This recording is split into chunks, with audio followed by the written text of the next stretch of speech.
श्री स्वामी समर्थ. ब्रह्मांड नायक या चॅनलमध्ये तुमचं पुन्हा एकदा नव्या व्हिडिओमध्ये खूप मनापासून स्वागत आहे.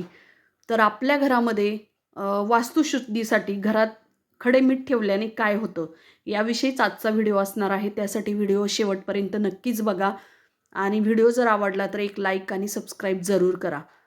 तर प्रत्येकाच्या घरामध्ये हे खडेमीठ बऱ्याच जणांच्या घरामध्ये खडेमीठ असतं. आता गावाकडे बरेच जण आहेत त्यांच्याही घरामध्ये खडेमीठ असतं. हे खडेमीठ म्हणजे जरा जाडसर असतं. बऱ्याच जणांना माहीत आहे, परंतु काही जणांना माहीत नसतं. जाडसर असतं आणि काही ठिकाणी याला जाड मीठ पण म्हणतात, काही ठिकाणी याला मोठं मीठ पण म्हणतात. तर बारीक मीठ तर प्रत्येकाच्या घरामध्ये असतं, परंतु जाड मीठ हे क्वचित बरेच जण वापरतात, काही जण वापरत नाही. तर हे खडे मीठ घरात ठेवल्याने काय होतं? कारण खडे मीठ हे घरात ठेवल्याने आपल्या घरातील जी निगेटिव्हिटी आहे किंवा जे घरातील जी काही नको असलेली जी एनर्जी आहे, दृष्ट लागलेली असते आपल्या घराला, हे सगळंही काढून टाकण्याचं काम हे खडे मीठ करत असतं. आता बऱ्याच जणांना असं वाटत असतं की खडे मीठ हे कुठं भेटतं? तर खडे मीठ हे कुठेही तुम्हाला एखाद्या किराणा मालाच्या दुकानामध्ये सहजपणे उपलब्ध होत असतं. अगदी शुद्ध असतं ते, म्हणजे कुठल्याही प्रकारचं काळं वगैरे किंवा घाण नसती. शुद्ध मीठ घ्यायचं आहे आपल्याला हे उपाय करण्यासाठी. अगदी पांढरं शुभ्र खडे मीठ घ्यायचं आहे. तर उपाय म्हणजे काय?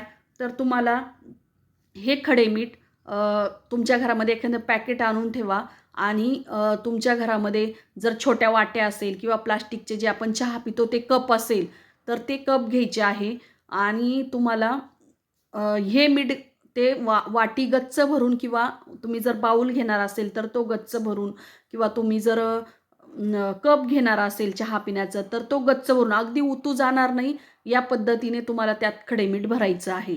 आणि हे खडे मीठ भरल्यानंतर तुमच्या घरातील जे काही कोपरे आहे, जसं की एखादा तुमचं बेड असेल तर बेडमध्ये एक तुम्हाला हे एका कोपऱ्यामध्ये हे खडे मीठ ठेवायचं आहे.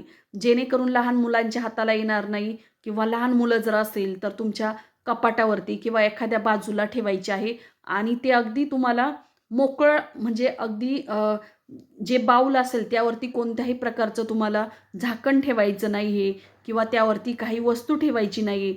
अगदी मोकळं ते खडे मीठ ओपन आपल्याला एखाद्या बाऊलमध्ये ठेवून तो तसंच तसंच आपल्याला एका कोपऱ्यात ठेवायचं आहे.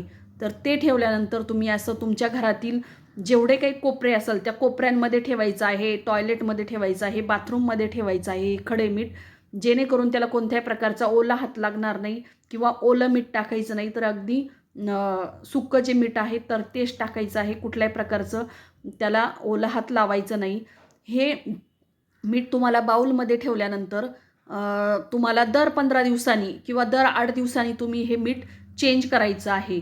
आणि त्यानंतर ते मीठ चेंज करताना जे आधीचं मीठ आहे तर ते तुम्हाला एखाद्या जे काही तुमचं टॉयलेट असेल त्या टॉयलेटमध्ये फ्लश करून ते मीठ टाकून द्यायचं आहे. प्रत्येक ठिकाणचे बाऊल गोळा करायचे 8 दिवस झाल्यानंतर आणि ते तुमच्या टॉयलेटमध्ये फ्लश करून टाकायचे आहे. अशा पद्धतीने तुम्ही म्हणजे कंटिन्यू म्हणजे 12ही महिने असा उपाय तुम्ही नक्कीच करा. कारण यामुळे जर तुमच्या घरात खूप जर निगेटिव्हिटी जर असेल ना, तर तुमचं जे मीठ ठेवलेलं आहे तर त्याला पाणी सुटतं किंवा ते पिवळं पडतं किंवा कधी-कधी ते मीठ काळंही पडू शकतं. तर अशा पद्धतीने निगेटिव्हिटी खेचण्याचं काम हे खडे मीठ करत असतं. त्यामुळे तुमच्या घरातल्या प्रत्येक कोपऱ्यामध्ये किंवा बाथरूम, टॉयलेट असेल, तुमचं किचन असेल, हॉल असेल, गॅलरी असेल, या प्रत्येक ठिकाणी हे खडे मीठ अगदी जसंची तसं उघड्यावरती ठेवायचं आहे. फक्त एका कोपऱ्यात कुणाचा हात लागणार नाही, कुणाचा धक्का लागणार नाही. अशा स्थितीमध्ये तुम्हाला हे मीठ ठेवायचं आहे आणि दर 8 दिवसांनी किंवा दर 15 दिवसांनी तुम्हाला हे चेंज करायचं आहे. आधीचं मीठ हे तुम्हाला बाथरूममध्ये, टॉयलेटमध्ये फ्लश करून टाकायचं आहे. असं केल्याने तुमच्या घरातील जी चिडचिडेपणा असेल, निगेटिव्हिटी असेल किंवा भांडणे असेल, कलह असेल किंवा आजारपण असेल, हे सगळंही निघून हळूहळू कमी होण्याचं काम हे मीठ करत असतं.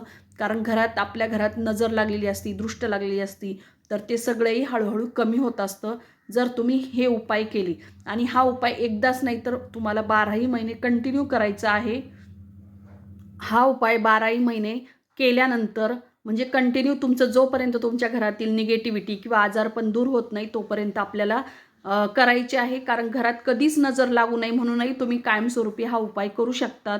तसेच तुम्हाला फरशी पुसण्यासाठी तुम्ही हा खडेमिठाचा उपयोग करू शकतात किंवा घरात निगेटिव्हिटी तर जातेच, त्याप्रमाणे घरात जे पॉझिटिव्हिटी एनर्जीही येत असते याच्यामुळे आणि चांगलं घरात एक प्रकारचं वातावरण तयार होत असतं चांगलं, आजारपणही दूर होत असतात. त्यामुळे नक्कीच हा तुम्ही उपाय करा आणि बघा अनुभव घेऊन. श्री स्वामी समर्थ.